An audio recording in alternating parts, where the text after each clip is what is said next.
Welcome, everyone.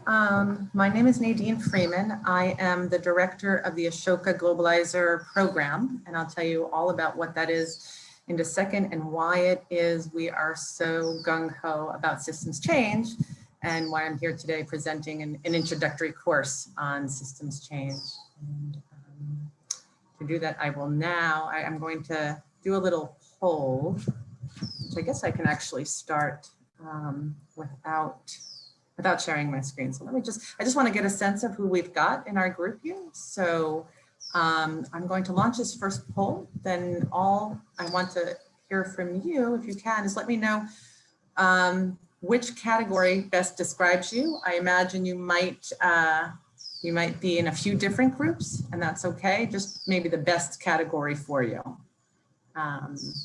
And I am not seeing any answers coming in our now viewing questions. Okay, so I see that you should be seeing the questions, and please feel free to click on whichever category best describes you: professor, student, university administration, social entrepreneur. And maybe if someone could just let me know, because I am not seeing anyone answering, which seems, there we go. Okay, looks like it's working. Maybe there's just a delay. Got 4 of you interested in what other might mean. So far we've got 1 professor, 1 student, 2 university administrators, and 1 other. Any other folks want to share what their category might be? Oh, we're getting there, almost at 11. And I think Beta's 1, and maybe I'm the other, so we should be okay. All right, so let me share with you, just so you see who's with us. We've got 2 professors, 1 student, 2 university administrators, a foundation team member, and other. And I'm wondering, okay, I'm gonna stop sharing the results. I am wondering if whoever said other would just share. Would you feel like sharing who you are and what other? I'm interested to know what category we might have missed. Such a complex question, but on one side, I would describe myself as a change maker, and I run some change making programs on my own. On the other side, I work within an institution as an intrapreneur, I could say, running a social impact hub. Beautiful. Okay, thank you. I really appreciate that. But I like that we have a nice diverse group here, and we'll see how we tailor some of the questions that come up to meet this group. So with that, I saw that we had a couple of late people. Hi, I'm Nadine, and I'm going to just jump right in. But first, I'm going to share my screen for you all. And 1 second, please. Background noise trying to get out. Okay, so does everyone? No, I don't think we've got my screen sharing yet. I'm very sorry. I think now it should, and we go here. Okay, I hope everyone can see my screen. Please feel free, I'm on my own here. I think Beta's with me, but if you have anything you want to share in the chat while I am talking, you can, or you can raise your hands. It may be hard to see, but I will gather questions at the end. So feel free at any time. I'll try to pause and see if there are questions. We're a nice, good sized group that I can kind of take these things on individually if we need to, and I'm really happy to do that. So let me jump in. We've got who we are here, and what I did, this is basically what I wanted to share with you today. A little bit about Ashoka and our mission of everyone a change maker and how that connects to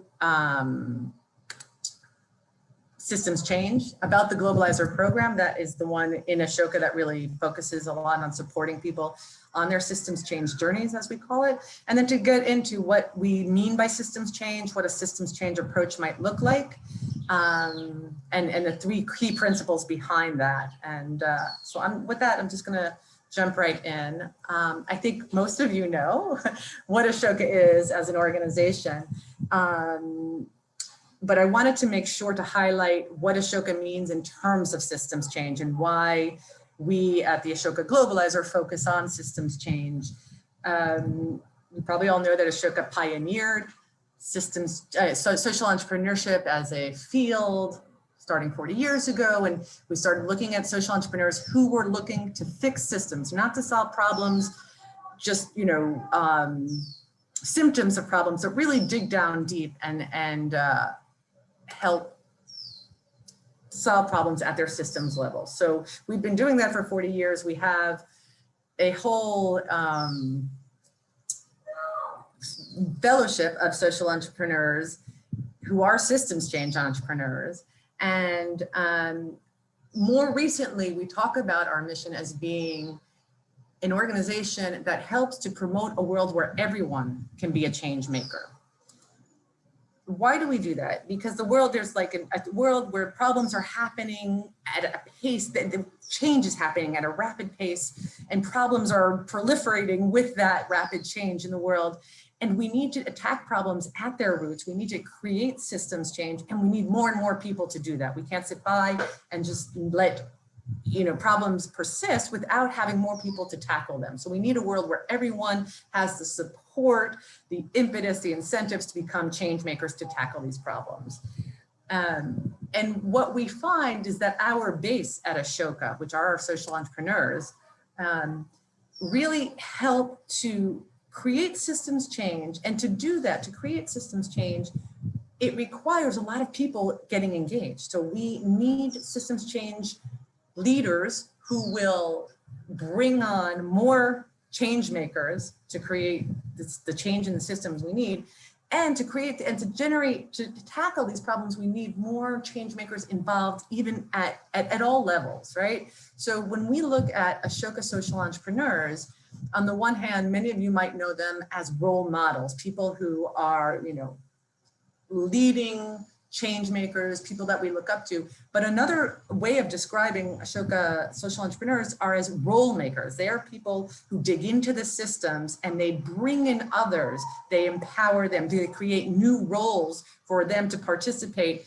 and tackle these very sticky, complex problems. So I wanted to just share that before we moved into this discussion on systems change. And I guess, again, if we have a small enough group, if we have any questions about that, I'm happy to take those.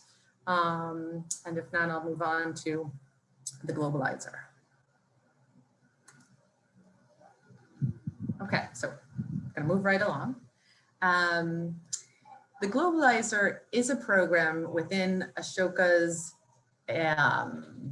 network of different ways that we support social entrepreneurship. We are the unit in Ashoka that focuses very much on systems and frame change work. You'll hear me explain frame change, but systems change is an overall umbrella that we'll talk about here. And what we do is, in part, we work with volunteers and thought partners to help Ashoka fellows and others more and more to develop strategies that have a clear systems change goal and an implementation strategy. We also connect these fellows to leading entrepreneurs, executives, movers and shakers, so that the strategies that they develop can then be implemented with strong contact base. What we do with all of this work with our social entrepreneurs is create knowledge that then can help the broader field of social entrepreneurship. And you'll see later that that is us walking our talk. We are not just providing a service to a small group of people, but taking that and creating systemic changes out of it, making it available to many more people. And you'll see what I mean by that in just a bit.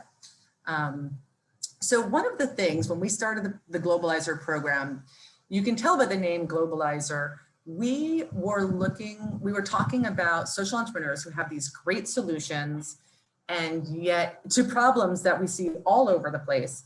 And yet we weren't seeing these problems being solved all over the place, even though our fellows were having impact locally, they were having sometimes impact nationally. We weren't seeing them take off and reach further extremes, even though they were addressing problems that were all over. And so we created the program, the Globalizer, to see how we could help them tackle that.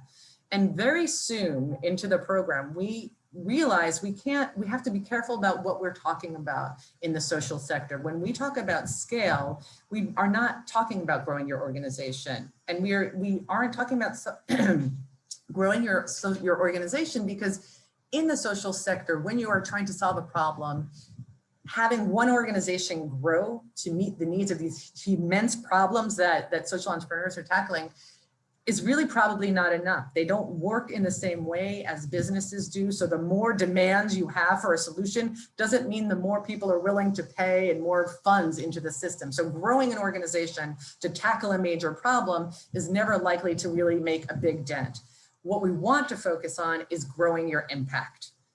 And for us, growing your impact doesn't mean necessarily the organization, it means engaging others. It means, you know, looking at systemic problems and fixing systems such that even if you're no longer doing the work, the system has already been fixed and it will continue to manage things in the right way, or the way that solves the problem that you were originally looking into. So what I want to talk to you all about today are 3 key principles that guide us in the Globalizer when we help people think about systems and frame change. One is aiming for that system change. Otherwise, if we're not, and we're just focusing on systems, on symptoms, those symptoms are just going to reappear. Another is focusing on indirect impact, that if we're going to create systemic change, we're going to need to engage others, and it can't all be on us as one organization. We're going to have to create indirect, or sometimes what we call catalytic impact. Finally, it's about opening up. If we don't open up, if we keep ideas to ourselves, if we operate like businesses that put up barriers to entry, et cetera, we are not going to get these ideas to take hold and have others join in on them and have them become the new norm. So I'll talk a little bit more about what all of this means. Let's start with first a definition of systems. Donella Meadows is one of the leading thinkers and writers on systems change and systems thinking. And she refers to a system as a set of things, people, cells, molecules, whatever are interconnected in such a way that they produce their own pattern or behavior over time. And the system, to a large extent, causes its own behavior.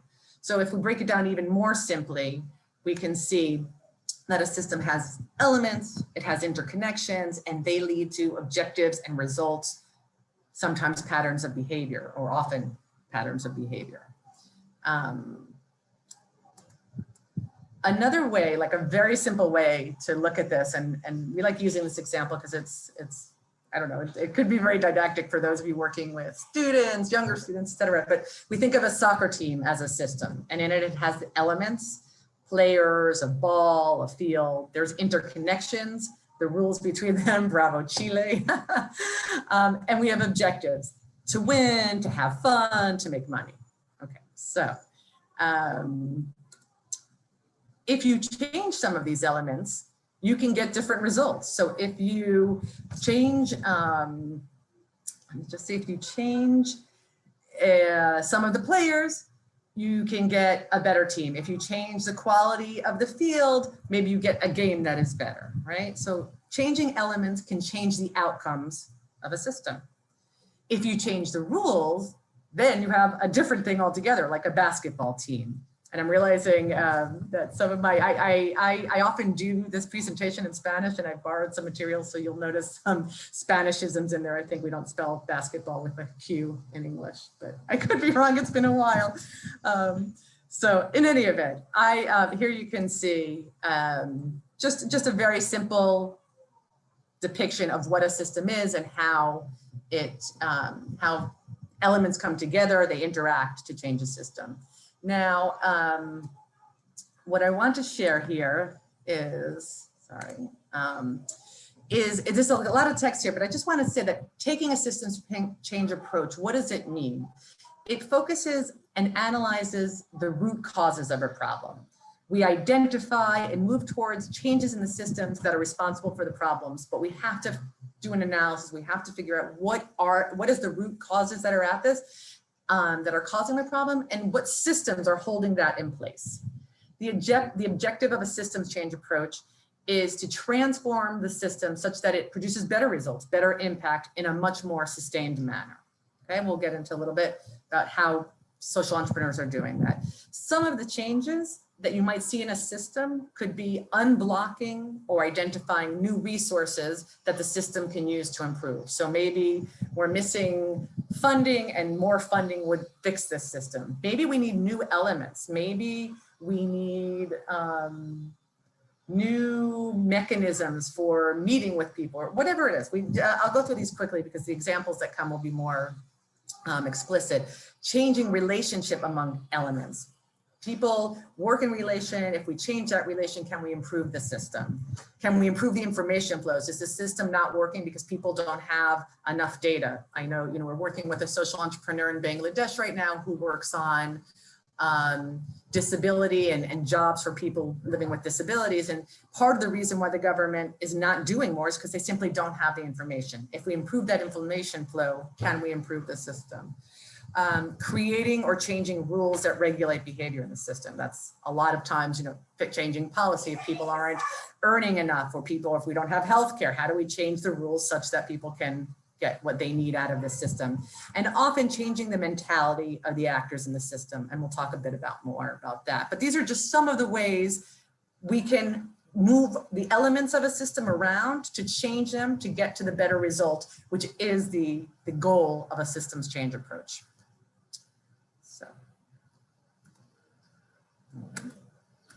Okay, so systems change can take many forms. I brought two examples here, one in the US and one from Bangladesh, who's both I think might be very well known. But Ai-Jin Poo is an Ashoka Fellow. She began the National Domestic Workers Alliance. And we could say that the system she's working to fix is the workers' rights protection system.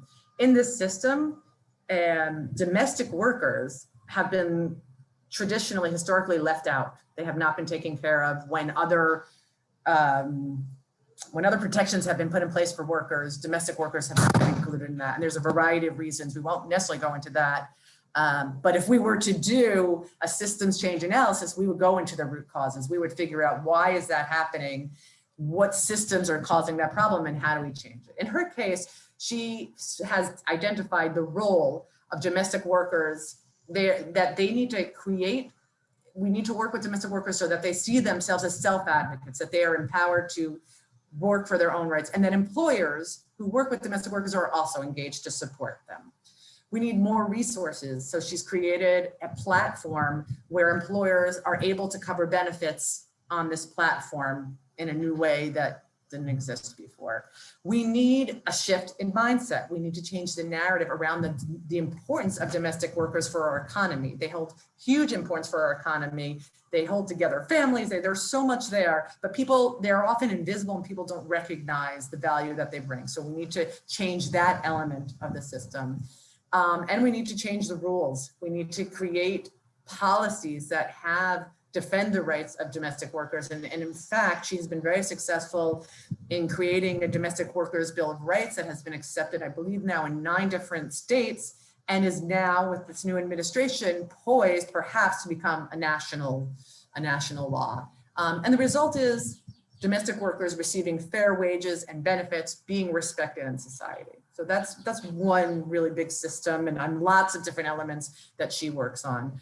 In Muhammad Yunus, we simplify it just a bit. We talk about the private banking system. What did Muhammad Yunus do? He said that really we can change the way we look at lending money and use social capital as collateral. People vouching for one another, saying that, I know this person, I trust this person, creating lending circles and all of that, so that the result is low-income people having access to credit. And what has this led to? A blueprint for bottom of the pyramid models around the world that show that low-income people and their social capital can be used as collateral and can be active members in business, be it banking or other models. So that's just 2 examples. Let me maybe stop there before we get into that. Any questions about those examples and how their different elements play into the system?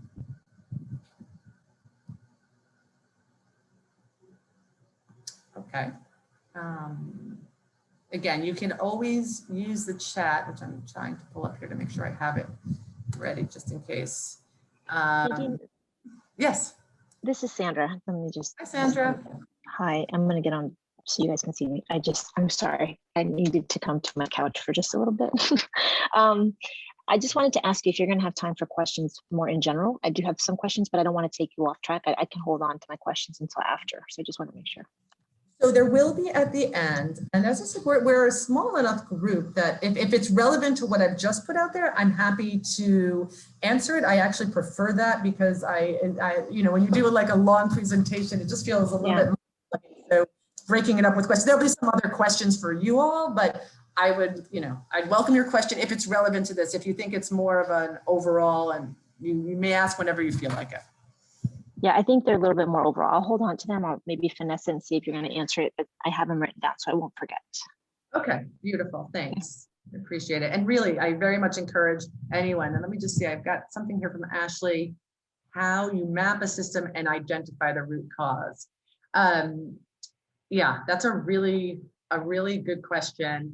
After this session, I will share with you just high level. There are some tools and courses we have, and I believe my colleagues at Ashoka will share those out with you.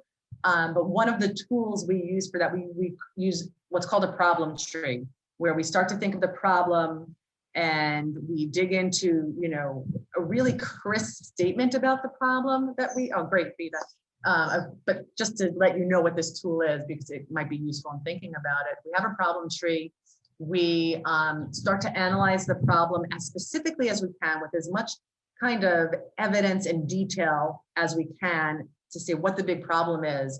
And from that, and that's kind of like the trunk of the tree. We go down into the roots. We start to think about, well, what's causing this problem? And we just start listing through a lot of the root causes until we get down to a level where we think we're at the point where these are really the critical systems behind it. So, if Ijin had done this exercise, she would have said the big problem is that we have domestic workers who are hugely valuable for society, and they do not, they're not visible. They don't receive the remuneration or the benefits that they require. And, and then we start to analyze about how many of them are there. Instead, we go into a little bit of detail on that. And then we go into, well, what's causing that? And part of it is that they themselves don't feel empowered. They themselves come from different backgrounds that have been traditionally marginalized and may not feel like they have a voice for this. It could be that the law that there are labor laws in our country, and when the big labor laws came about in the 30s, it was almost a purposeful. They were left out almost on purpose, right? Because this was seen to be jobs of marginalized people and women, and they just didn't have the same importance. They were not included in those initial labor laws. So there's a labor law problem going on here. There's a mindset going on. People don't even, people don't recognize their value. They work in homes, often invisibly. Employers don't treat them well because they don't understand that. And so that's another system in place. And it's tricky work, but you just start kind of mapping those out and feeling which of those are connected to systems that we can name, and that we can then analyze a little bit more deeply and decide which of those we want to work on. And then we would go up in our problem tree and go to the top and talk about all the different results, the leaves that come out of it would be the consequences of these problems. In any event, I'll be sharing that as well. So Ishan, do you want to ask quickly your question now? Yeah.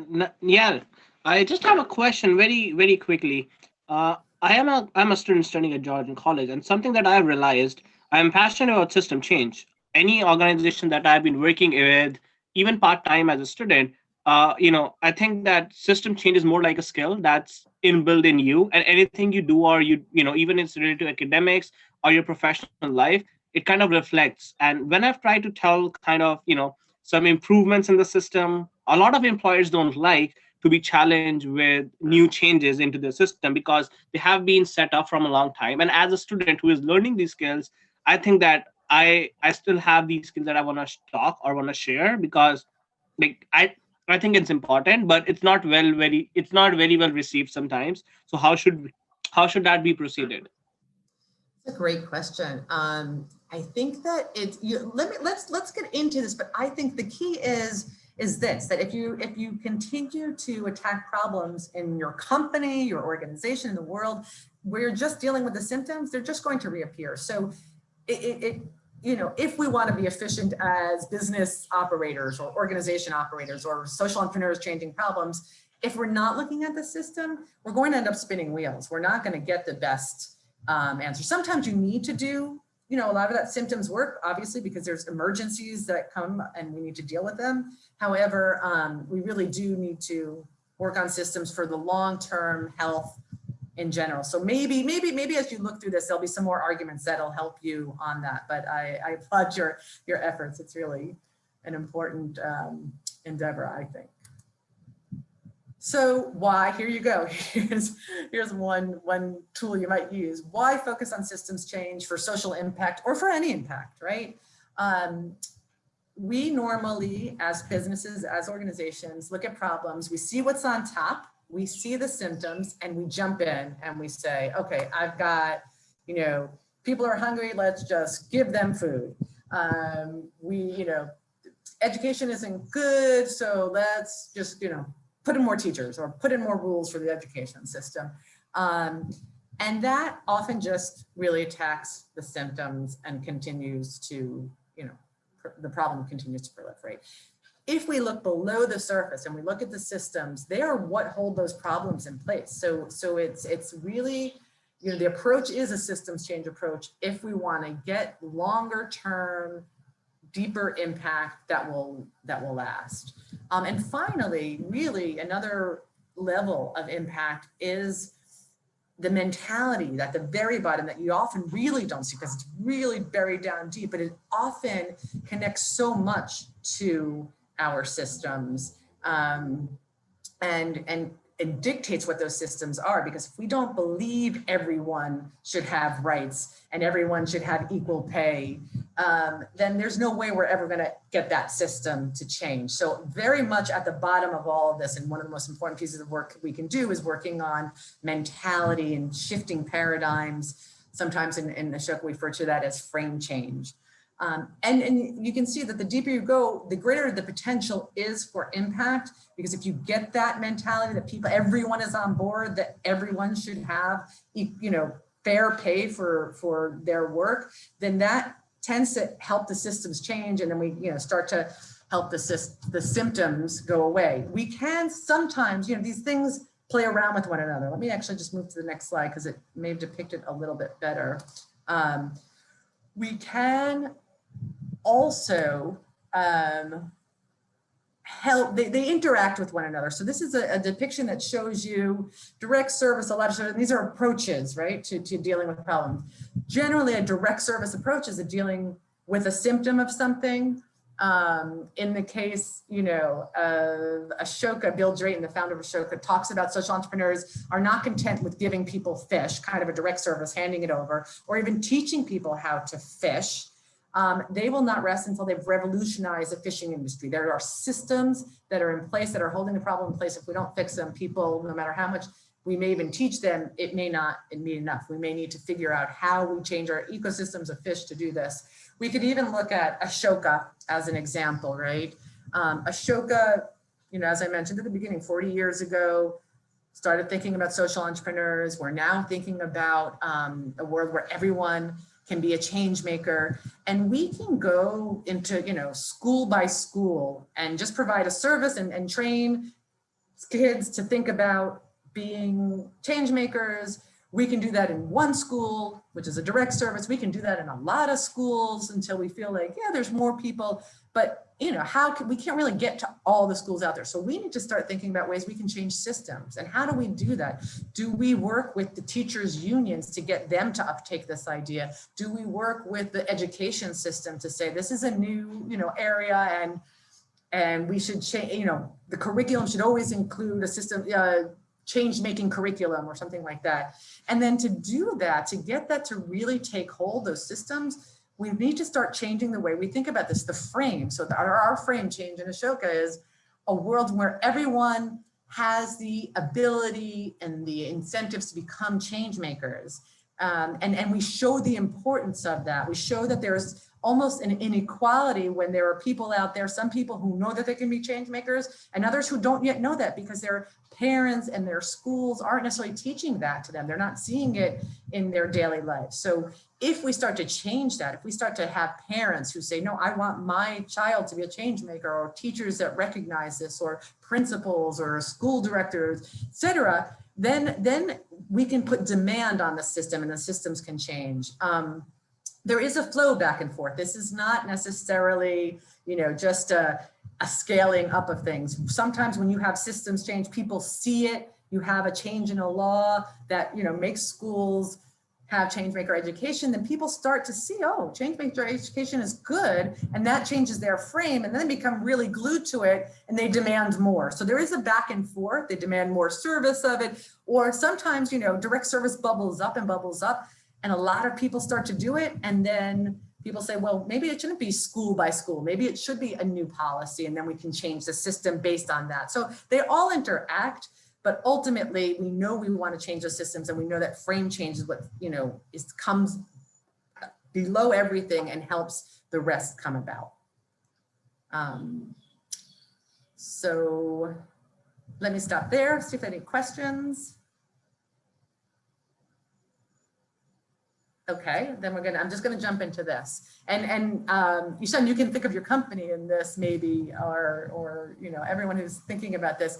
Let's think about in your own social impact endeavor, if you have one. I know I saw a couple of nonprofits and foundation people, or you are a professor, or you're just linked to some social cause that's your favorite one. Think about their work. Take a think, about these levels we've talked about, and think about where you think they stand in terms of their level of impact. And I'm going to launch this poll. I hope that it is the right one. Yeah. Oh, wait, are you seeing which poll are you seeing? Are you seeing the one about? I'm hoping you're seeing the one about levels of impact. Is that what you're seeing?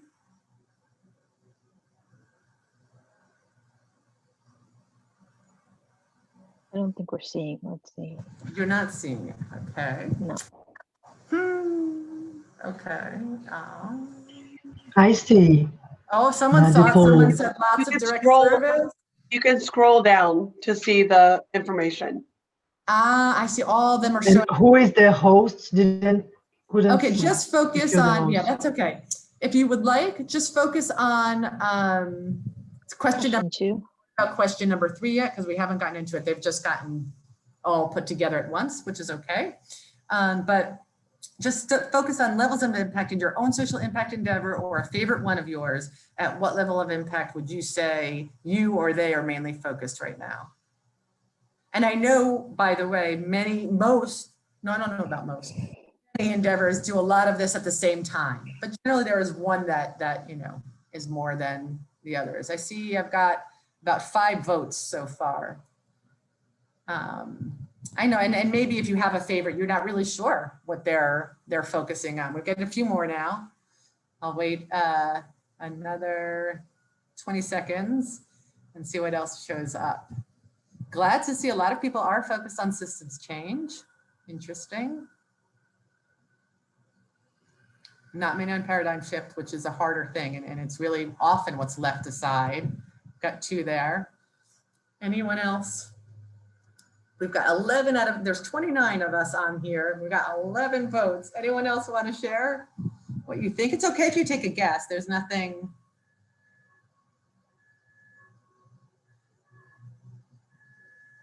All right, we're just going to go with what we have here. We've got 12 out of 29. And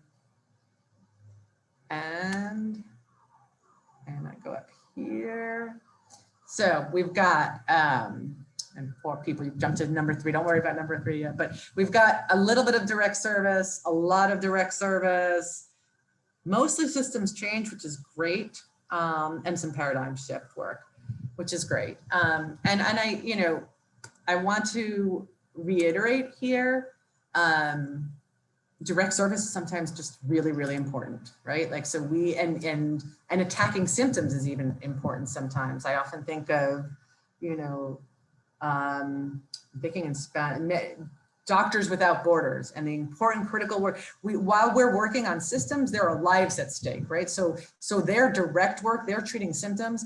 We can't ignore that. We should always be working to solve the problems that are behind that. So there aren't people dying all over the world because of emergencies, but we also need to know that there is a time and a point where we really need to deal with symptoms too, because, you know, they just move so fast that if we don't, we can get into deeper problems. Okay, well, thank you for taking that. We're gonna move along, and it's kind of sad. The other questions that you've seen in the poll are gonna make more sense after this. I apologize for them being lumped. But one of the things we like about systems change thinking is that it prevents what we call quick fixitis, right?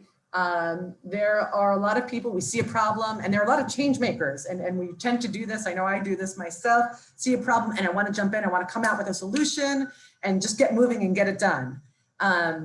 And when you have a systemic focus, that's not, you know, that's not how you do it. That's not often it's not the best way because of all these things we've said. The symptoms can persist if you just jump right into a solution mode. So what we tend to do when we help people think about their systems change strategies, we start to analyze the problem. So that problem tree exercise I was mentioning to you, I think with Sandra, we start to go there. We dig into what the root causes are and the underlying systems that are holding this problem in place, that are keeping it stuck. And we develop a systemic vision around it. And we often talk about a targeted systems change. So there are, and just to keep this in mind, there are big visions out there. You know, I want a world with no suffering. I want a world that is completely just and fair, et cetera. Those are really big level, but we encourage people to break down the system in a really targeted system kind of way. How do I make it such that the informal education system it includes change maker education or something like that. But then we start thinking about the key steps. What do we need to do that? What kinds of solutions, what kind of delivery models, and we build our impact strategy after that. I'm sorry, and the key steps are really more like, what are the milestones? What are the things we know need to happen for that targeted systems change to happen? And then we can think about the different specific solutions and the different delivery models we need for that. And that's, I invite you to look at our Globalizer materials at the end of this that we'll share around. You'll see that there are kind of tools and templates to even work through these kinds of thinking. So, key for systems change is indirect impact. And I'll explain what that is. It's all about leverage. It's all about not holding all of the power in one social entrepreneur or one organization, because the problems we're dealing with are messy, big, complex problems, and we need a lot of people engaged in them. So we use this chart often to explain when systems change becomes possible. And if you look at the blue section below, this is sort of the tip, and we've seen this with Ashoka fellows throughout time. This is the impact generally created by a social entrepreneurial organization. It goes along, there's another arrow sometimes somewhere in the middle, and at a point where an organization reaches sustainability and it continues to grow and have its impact. But as you can see, the blue line in terms of social impact axis is limited. It gets to a certain point and it really can't take up more. So how do we remedy that? Well, we get others on board with our idea. We encourage others to adopt the idea. We change it into policy. We get other organizations. We make a new rule about it, et cetera. But we engage others who then can pick up the idea. We make the idea attractive so that it becomes a new way of doing things. And that is what we refer to as indirect impact, not in the sense that it's unintentional, because it's very much intentional. It's intentional indirect impact, or what some people call, as I mentioned before, catalytic impact. So if we want to think about this just as, a way, an organization has a way of improving education in schools, and they go about it and they open one school and they use this new model of teaching kids, and they find it very effective. So they say, well, I'll open another school for doing this, and then maybe I'll open another school, and then they get to, so maybe they open 10 schools and these schools are great. If they just focus on that, they're going to get stuck at the bottom of the top of the blue line. If they say, I am on a mission to change the education system, and I'm going to engage other schools to pick up the way I'm doing this, and I'm going to engage government to incentivize schools around the country to pick up this idea.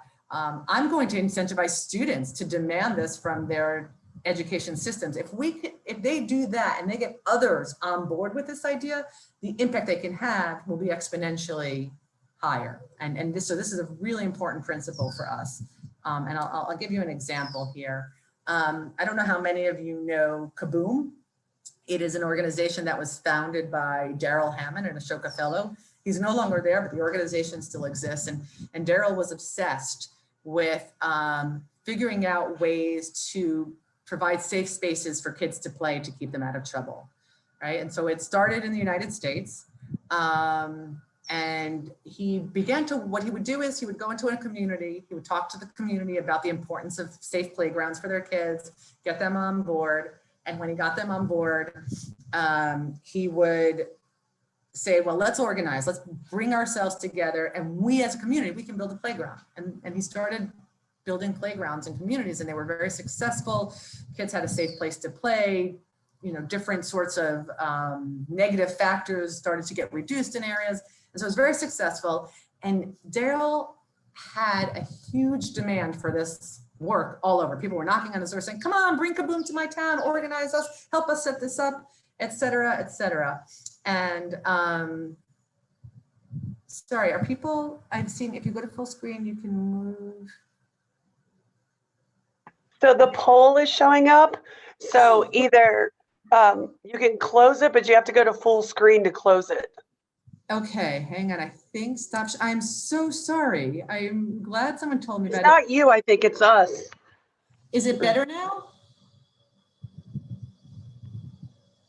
I closed it Yes, it's myself. now better. Okay. It's better. Oh, I'm so sorry that anyone had that issue. Please jump in and let me know. I can actually see the chat, so you can just jump in if there's anything going on that's not looking right. Thank you for letting me know. So in Daryl's case, people were knocking at his door. He was feeling tremendous pressure to go here, to go there. That was going to cost a lot of money to spread this idea. Until finally, he and one of his funders were thinking like, well, what else could we do? Like, this is crazy. And the funder said, well, why don't we create a platform? Why don't we put all of your tools, all of the ways you have worked to create these playgrounds, these safe playgrounds, up on a site, and that any community that wants to do this can access the information, go online, figure out how to plan for the project. We can, and then, so that was the initial thing. There's like a playbook.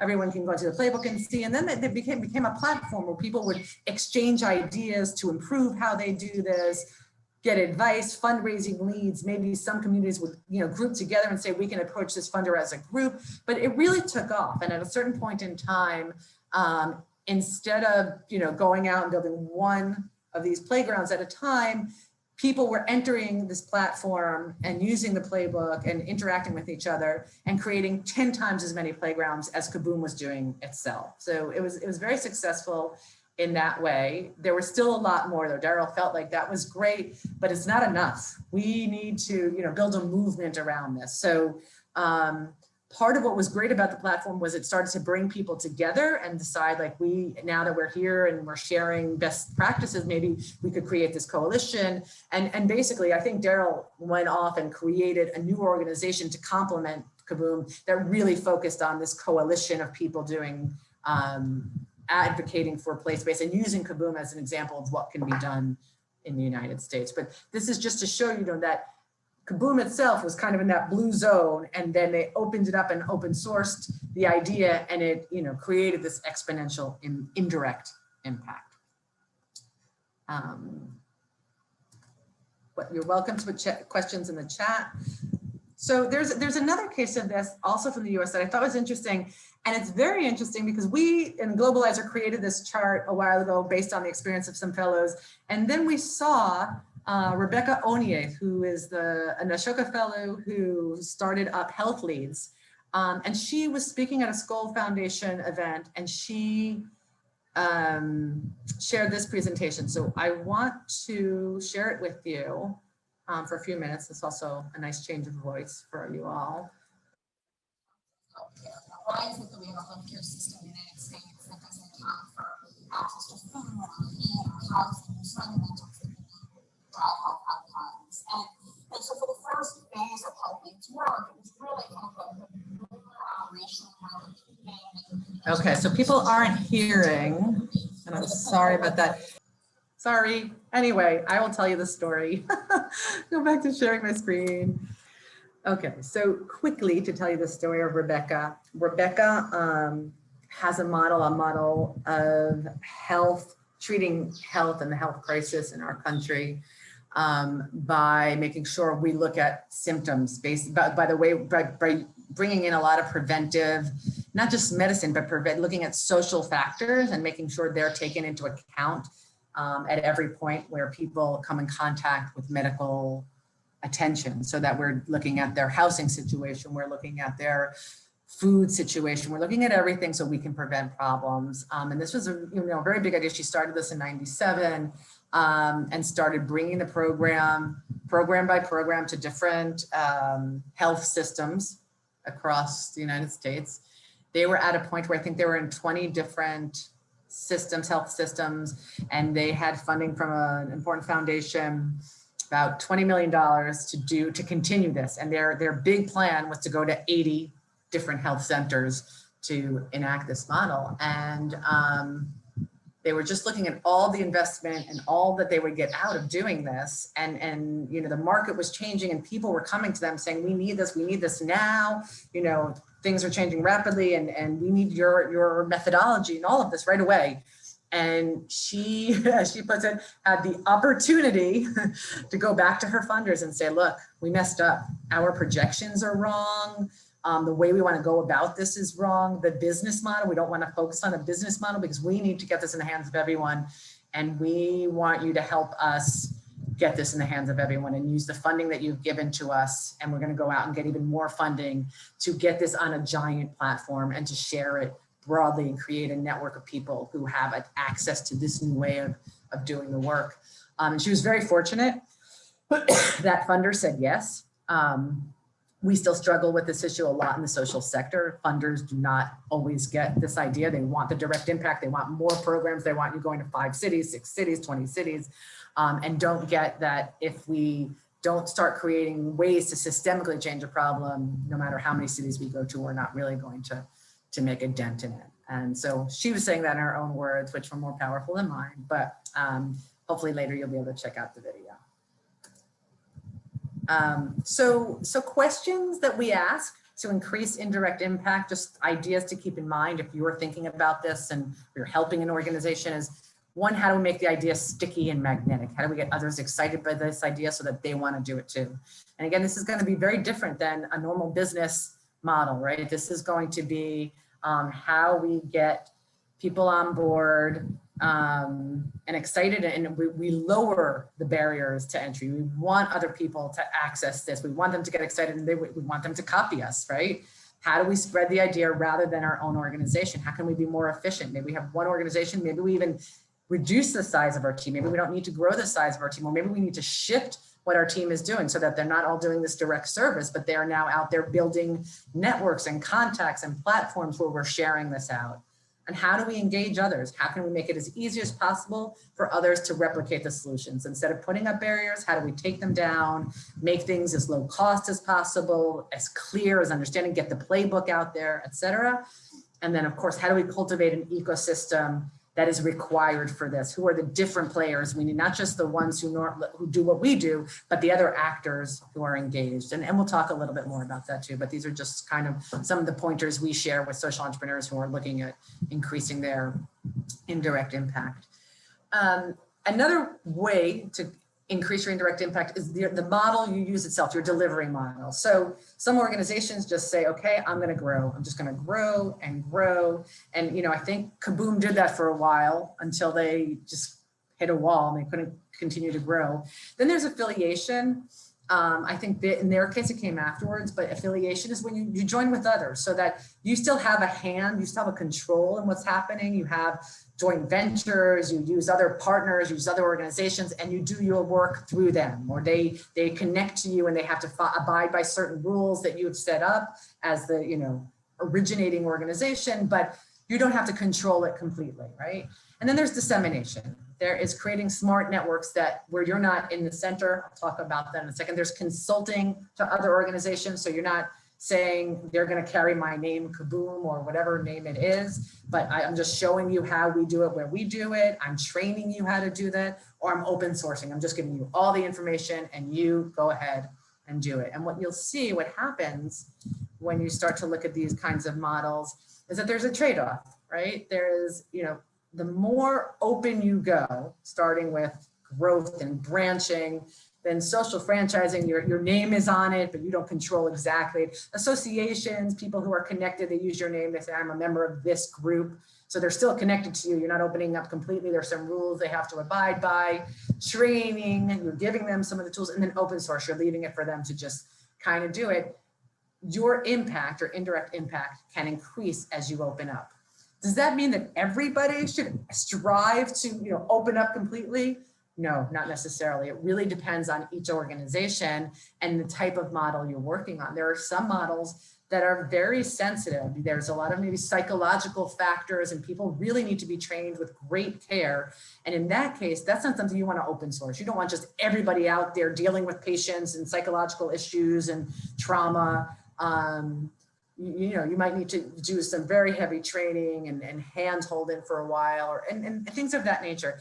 But to the extent that you can, you want to think about moving towards that indirect impact. You want to push as much as you can without it becoming unsafe. And people have different limits for this, right? And social entrepreneurs get to a block, which we'll talk about later, where they don't want to give up. They're afraid that if others start doing this and they're not controlling it, they won't do it so well. But sometimes you have to kind of do an analysis that says, well, if I open up and they don't do it so well, what's the risk? Like they don't do it perfectly like I would, okay, you know, but it's still getting done and I'm still making a much broader dent by opening it up. And that's kind of the trade-off that social entrepreneurs have to grapple with.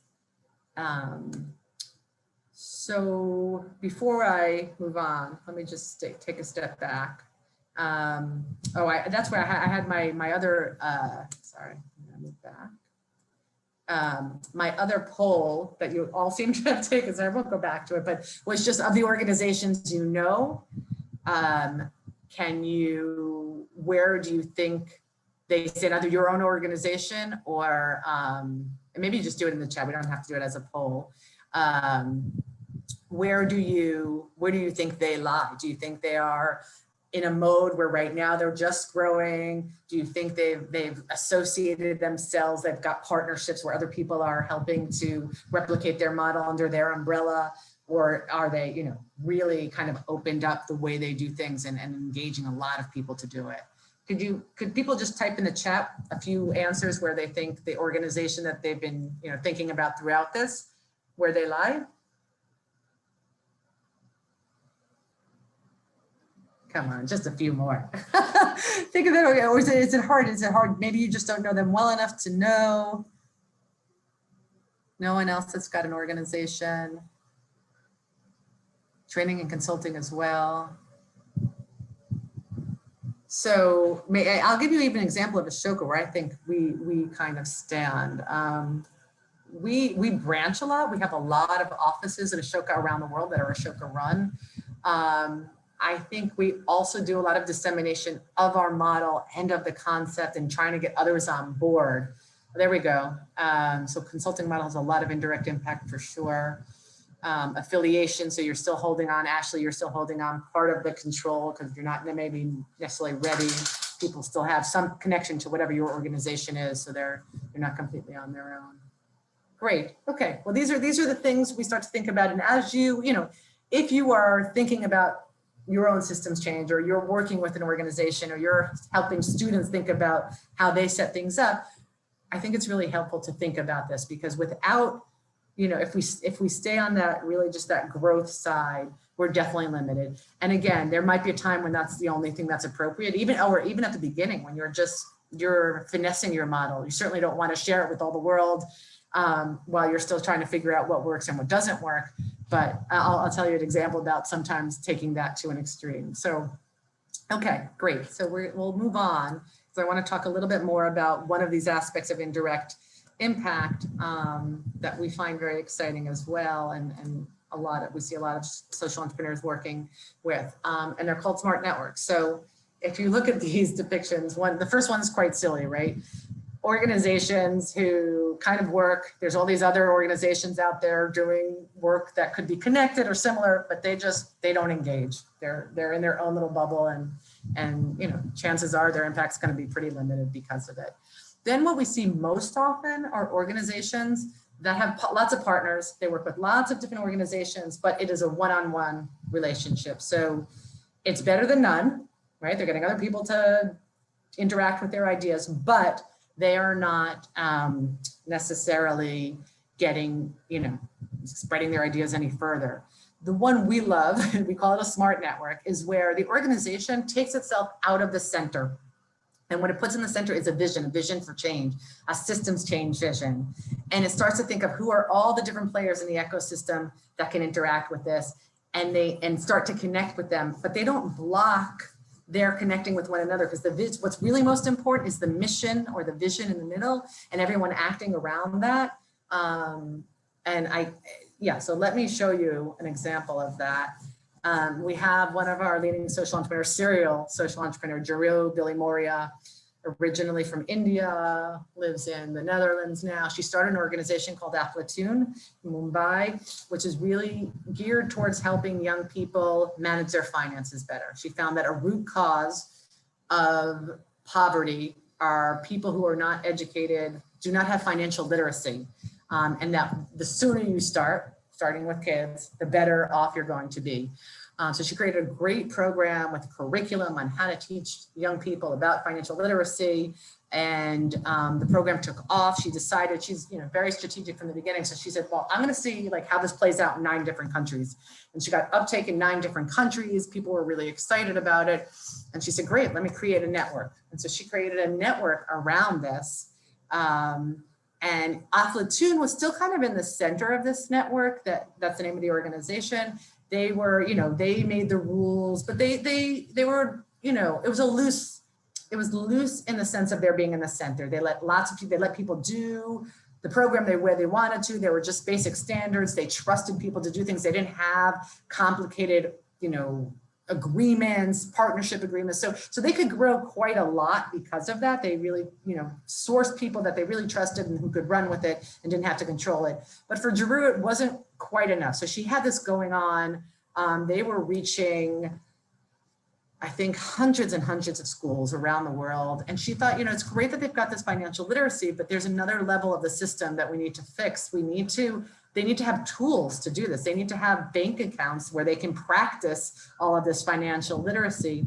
And in order to do that, she said, we need a bigger movement. So she created the Child and Youth Finance organization, international organization, which is a coalition of players, not just schools, but federal reserves, multilateral organizations worldwide, a whole array of people who have different, ways of impacting the system together to fight for this. And now children's financial education is in 96 countries. They're reaching more than 14 million children worldwide.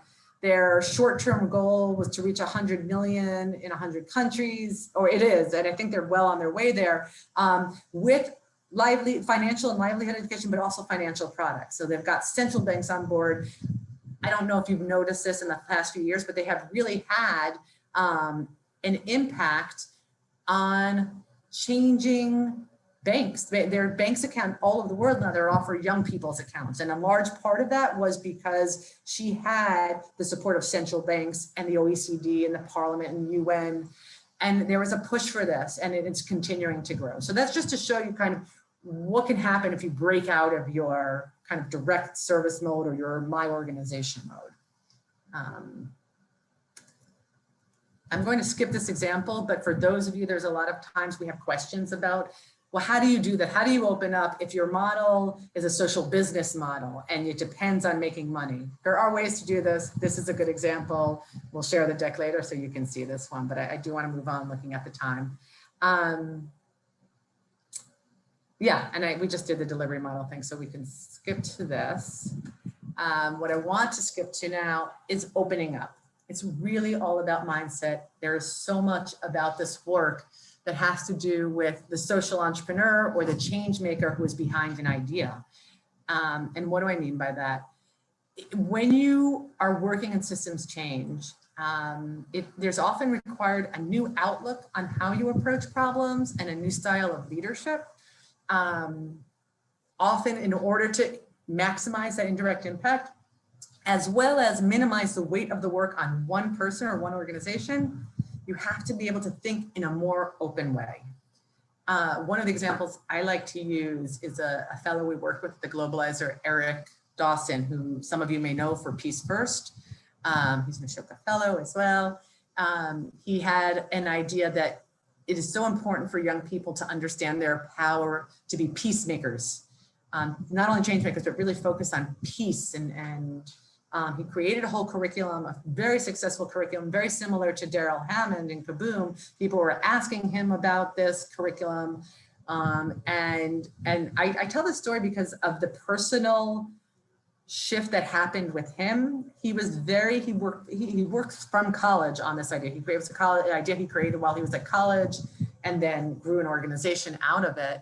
And it was his baby. It was really his baby. And we find this a lot, that social entrepreneurs pour so much energy and effort into creating this and getting the perfect situation and all the different factors of the model working well. And he was one of those. And he had this beautiful curriculum that was working well in a number of schools.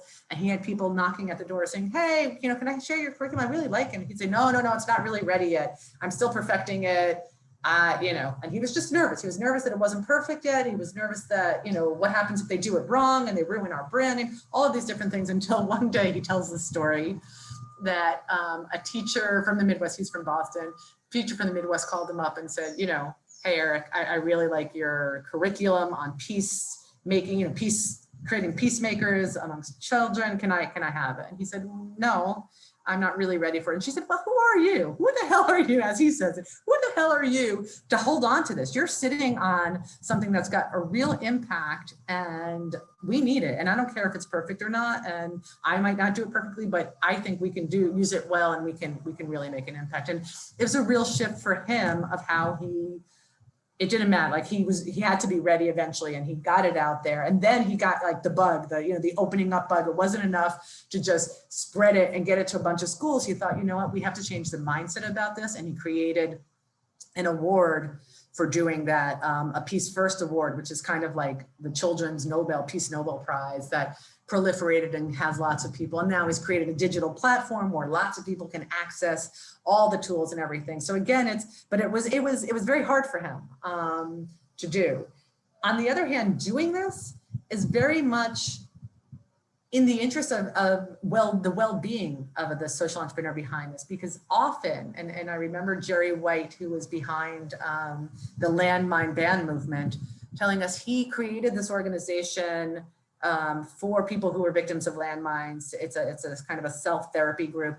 And it started to grow and grow. And he was feeling like he was shrinking under the weight of this organization, that he had to be everywhere. He had to figure out how to get into all these different countries, and he couldn't handle it anymore. And in his story, he said, I'm going to teach this to everybody. I'm going to create it. And then I'm going to step out because I don't need to be there anymore. I'm going to create this so that I no longer need to be there, which should almost be every social entrepreneur's goal, right? To set something up and change a system such that you and your organization are no longer needed. Now it's a big jump, and it requires a lot of consideration and evaluation and self-introspection. So systems change work is very self-introspective. And I would say one last thing about that, about opening up and the kind of skills you need as a leader to be able to open up and to be able to really delve into into the work of systems change. And with that, I'm going to end and we can open up for questions, but I just wanted to share this, that because it's so tied to this work. There's this, analysis part, and there's this organizing part, but there's a very human part. And part of it is the nuance that you need to be a systems change creator or builder, and to be able to appreciate the complexities and be able to continue to analyze the problem and make sure you've got evidence for it and you're not just jumping into a solution, right? Another is humility, that you need to know systems are constantly changing. So you need to constantly be learning and questioning your approach. And in fact, the Globalizer, if you think about it, Globalizer works with Ashoka fellows who were selected because they are systems change entrepreneurs. So they already think in terms of systems change. Why do they need a program that helps them create a fresh systems change journey? It's because systems change. People get bogged down by daily grind and by direct service, and having that space to step back and the humility to say, well, maybe it's time to think about a different approach. Am I really impacting the system or not, is very important. And then community, being able to build that community, being able to engage others, create other change makers along the way, because there's just no way you're going to really fully realize systemic change without engaging others. Problems are just too complex to be able to do them on your own. And I think, yeah, that's it for the content. I'm gonna leave it there for a second, and then after, if we have questions, we can just look at some of the resources we have available for you. If you're interested in delving deeper, we've got, like I've said, that it is a goal of the Globalizer team to make sure we get that we walk our talk, right? So we want the tools and thinking that have gone into our systems change work in the hands of as many people as possible, to learn from it, to be able to support it better from a university setting, from a foundation setting, to focus on it more as an organization, et cetera. So I'll share those in a bit, but let me stop here and see what kind of questions you're thinking of. And I think I'll stop share for a moment so I can also see if people want to raise hands. And if you want to put on your videos, I would so welcome it, so I can stop the monologue feeling and feel like I'm with some people. Thank you, Sandra. Anyone else, you're welcome to share your camera. I don't care if you're in your pajamas. I feel your pain. I don't care if you've got a dog in your background. I do too. I've seen him back there.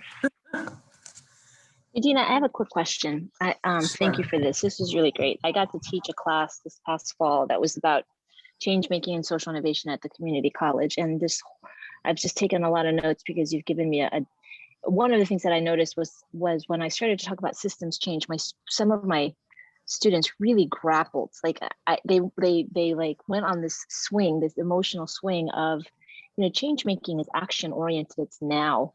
And I, coming from the nonprofit space before higher ed, this mentality of addressing the symptoms versus solving for the root cause, they're two different things.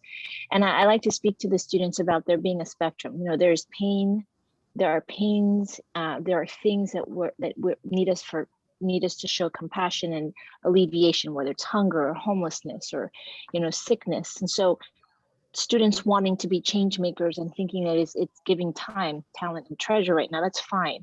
And then also giving them the perspective of the systems change, I think, is the right balance in this class. So I really appreciate this. And I realize that in one course, it's just not enough. I feel like my course is nothing but a long infomercial to all the other things that they should go learn in life. Sure. You mentioned one thing that I'm curious about, and this is more of a question about terminology. I spend a lot of time, I think I need to spend a lot more time helping our students, our faculty, and our administrators understand the distinction between change making, social innovation, and social entrepreneurship. And this is a conversation that we've had around Ashoka as change making campuses for a while. But this is not a judgment. Not once today did we hear the term social innovator. Everything is about social entrepreneurs.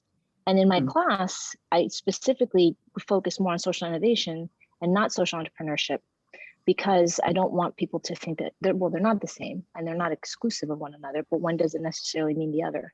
So I'm curious as to the field, if you have a sense of the field. And when you talked about, I loved when you said about role makers, Ashoka fellows are role makers, and they open up this network of roles. This is a very collaborative sport. Change making is a collaborative sport. Why not talk about social innovators who come from different industries, who play other roles by day, but just have this mindset? I'm curious. Thanks. Yeah, it's a really good question, and I really appreciate it. So one is that there's just this bias that I happen to work every day with social entrepreneurs. They're my, you know, bread and butter at Ashoka. That's, you know, our base. And I do mention change makers a lot because it is our mission, and because, you know, so I might make, you know, it's a good question. Are change makers equivalent to social innovators, or they are change makers? Change makers might be just the very broadest of category, because I work a lot with different business people who I connect with, or social entrepreneurs as support. And by doing that, I consider them change makers. They're making their change. And so, yeah, so maybe there is this, you know, change makers can be anyone who's really just actively involved in making change, whatever it is. Social innovators are people who are doing that from a more innovative standpoint, but are not necessarily bringing all the, you know, the Ashoka definition of a social entrepreneur. And then there are social entrepreneurs who, you know, and I guess part of why I don't use innovators and entrepreneurs is that, and social entrepreneurs in the Ashoka definition tend to be, they focus on systems change by definition, our definition, by the way, because obviously now, you know, social entrepreneurship has grown and people call it what they will. And for many, it's social business entrepreneurship, which we bristle at Ashoka, because it is a category of social entrepreneurship, but it's not the definition. And that's exactly, yeah, that's Right. exactly the not for me. So so then I'm understanding. So in essence, Maybe I should say, when we talk about social entrepreneur in Ashoka, we are not talking about social business entrepreneurs. Okay. At all. Social entrepreneurs for us are people who bring new and innovative ideas, creativity, passion about changing things. And they are creative and entrepreneurial in how they find resources and they attack problems. But entrepreneurial for us is not equivalent to business at all. In fact, just so you know, Ashoka, for its first 25 years of existence, never selected as Ashoka Fellows people who had social business models. They might have had social organizations that had some sort of a business arm or something, but if their model was a for-profit model, we did not include them as Ashoka Fellows. So for us, we're very clear, and it's kind of hard. It's like one of these things, right? Like, so Ashoka 40 years ago started talking about social entrepreneurship and launched that word into the world with our very special definition of it being someone who's creating social change, in doing so in a creative, entrepreneurial, sustainable way that may or may not have to do with business. And it grew, and you know, we're so excited that social entrepreneurship people know about it everywhere, and it's you know, it's in curriculum and people talk about it, but it got a little bit hijacked, right? So we opened up, and there's a lot of people talking about social entrepreneurship in terms of social business, impact investing. Yeah. Can be an arm of social entrepreneurship the way we see it, but for us, social entrepreneurship is all about changing social systems. And if you can do it without a business model, more power to you, as long as you find the sustainability for that. If you can do it with a business model, but you're doing so with social impact and changing a system as your ultimate goal, as opposed to just a means, you know, like the business being a means as opposed to, no, we want the social impact to be the end, and the business, if we are to elect some, and we elect very few of social businesses, it's because they really have a systemic viewpoint. So just to give you an example, Felipe Vergara is a fellow, I think he was the first fellow we selected who had a business model, and he promotes human capital contracts for financing higher education. So rather than go to loans or rely on scholarships, he has created a new system where that students who need to access financing for college can say, I sign a contract, and when they start to earn money, a certain percentage of their funding goes back to that fund. A certain of their salary goes to that fund. If they don't get a job, they don't have to pay anything. So it's not like a loan that over your head. If you don't get a job, you have to pay it off. If they end up making a lot of money, they end up investing a lot in, back into the fund because it's a percentage. They don't end up making a lot of money, small funds, but it's a business model that helps keep money in the system instead of a loan system or a scholarship system that, just ends. Right. So he was elected because his vision is not how many of these loans how many of these business contracts can I get and how much money can I make, but how can I get this to be the new system so that everyone can have access to money? So he was really a systems change thinker who just happened to be using business as a model, whereas there's a lot of social businesses that are all about doing good and doing well, and sometimes profit wins out. So that's like a different category for us. So yeah. Okay. Sorry, that was a long-winded answer. I hope it was helpful. No, thank you. It's complicated. I get it, but I appreciate it very much. Great, thank you for the question. Other questions? Hi there. Hey, Carrie.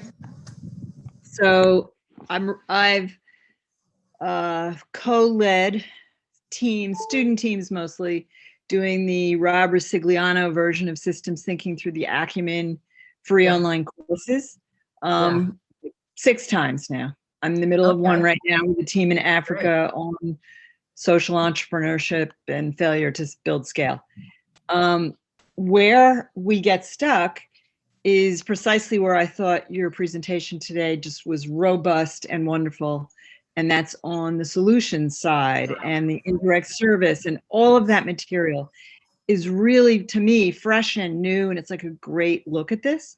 And I'm wondering where some of that came from, and whether, Donella Meadows was part of the source, certainly. But if a lot of that you've grown yourself from your experiences through the Ashoka Fellows, it's just really wonderful. And I would love to talk with you further about it offline. Yeah, sure. I'll make a quick comment on this and then happy to talk about it more. But I think it's great that you're using that. I think it's pretty intense like that. How did our work come about, and why do we get solutions? Because we work with these social entrepreneurs who are really practical, right? They're hands-on people. Right. They move. They don't want to stop for this. They don't want to stop. They want to keep going. And so you want them to take a step back and reflect. But if they get caught up in system loops, and there's a lot of analysis that needs to happen in that work. And it's great if you have the time to do it. It's really quite helpful. For those of you who don't know, and I do recommend it if you really want to take a deep, heavy dive. But we felt that in our program, we needed to simplify things and be more practical. So we have mixed those kinds of tools that we knew were out there, Donella Meadows' work, with our practice of working with fellows, and just before we ever focused really squarely on systems change, we were still helping people think of how to open up their work. So it was just it blended nicely that we could build on that. These ideas that came from our fellows of opening up, that you can just kind of hold it up, and what kind of solutions you could use to do that. And then, that was like a nice segue into more specific and concrete systems change. But Carrie, definitely ping me later and we can talk more.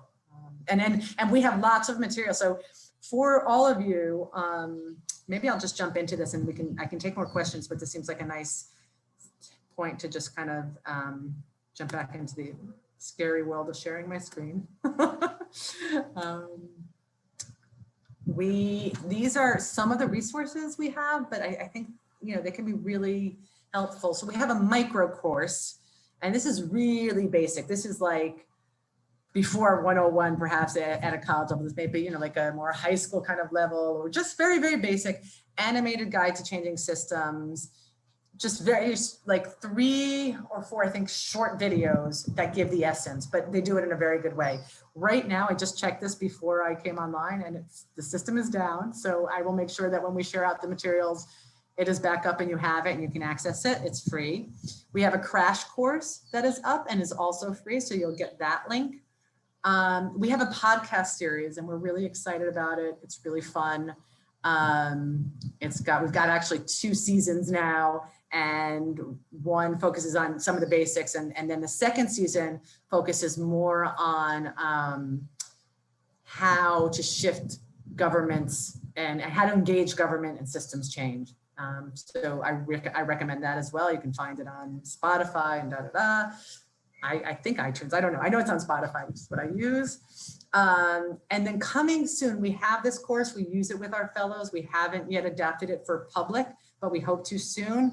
We have an intensive course that might be, you know, similar, you might want to use with students as well in lieu of or in complement to the Acumen Omidyar course. It's a 7-module course that really hones in, and there's lots of tools to play around with.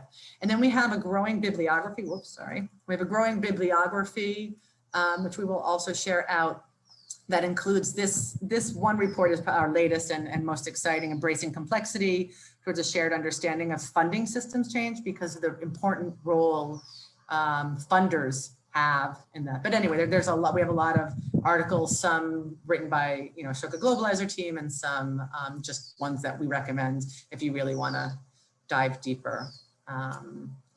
And I will take more questions, but you know, we're just big fans of Danella Meadows and her work. And, you know, I thought this was a good inspiration to end on, that there's too much bad news to justify complacency, and there's too much good news to justify despair. We can, you know, if we start to focus on systems, we can get to these problems and begin to shift these systems towards more positive directions. So I'll end on that, but I'm happy to stay on for any more questions. I know some people are having to jump off, but I can stick around for a while if anyone else wants to.